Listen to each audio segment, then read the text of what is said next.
అజార్ ఇంతేజార్ అంట. హోం కోసం పట్టు సీఎం ససేమిరా ఎట్టిస్తాడు ఇయ్యడు. హోంశాఖ ఇస్తే అయిపోయా, మొత్తం మెయిన్ ఆర్థిక వనరంతా కొలాప్స్ అయిపోయాయి. హోంశాఖ ఎట్లా ఇస్తాడు చెప్పు. అజారుద్దీన్ గట్టిగా పట్టుబట్టాడంట ఇప్పుడు నాకు హోంశాఖ కావాలి అని చెప్పేసి. ఇస్తందుకేమో రేవంత్ రెడ్డి గారు అటు ఇటు ఆలోచిస్తున్నాడంట.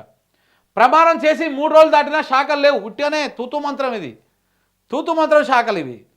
ప్రమాణ స్వీకారం చేసిండు, ఇప్పటిదాకా ఆయనకు శాఖలు కేటాయించలేదు. ఓట్ల కోసం అని చెప్పేసి ప్రమాణ స్వీకారం చేయించిండ్రు మంత్రిగా. ఆయనకి ఏ పోర్ట్ఫోలియో లేదు ఇప్పటిదాకా. ఎందుకు చేయించారు? జూబ్లీహిల్స్లో ఎన్నికల ఓట్లు పడాలి. నాకు తెలిసి ఈ 11 రోజుల దాకా ఆయనకేం శాఖను ఇవ్వనట్టున్నారు. దాని తర్వాత ఏదో ఒకటి నిమిత్త మాత్రంగా ఒక శాఖ ఇస్తారు కావచ్చు. హోంశాఖ ఇచ్చే ఛాన్సెస్ లేవు, అంత ఈజీగా ఇవ్వరు.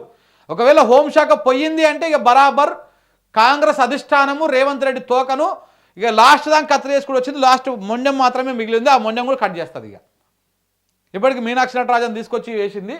ఇంకా అది కూడా హోంశాఖ పోయింది అంటే కథం, ఇక రేవంత్ రెడ్డి పని అయిపోయినట్టే. ప్రమాణం చేసి 3 రోజులు దాటినా శాఖలు లేవు. కేసీఆర్ ముస్లింలకే ఇచ్చారు, నాకు ఇవ్వండి. శాఖల కేటాయింపుపై అజారుద్దీన్ డిమాండ్.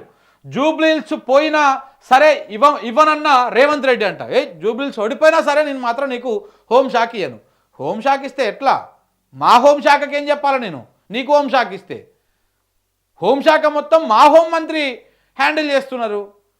నీకు ఇస్తే మరి వాళ్ళు ఖాళీగా ఉంటారు కదా. సో కాబట్టి హోంశాఖ ఇయ్యను అని చెప్పేసి రేవంత్ రెడ్డి గారు పట్టు పట్టిరంట. మైనార్టీ ఇస్తా తీసుకో తేల్చి చెప్పిన సీఎం. పీఠముడిగా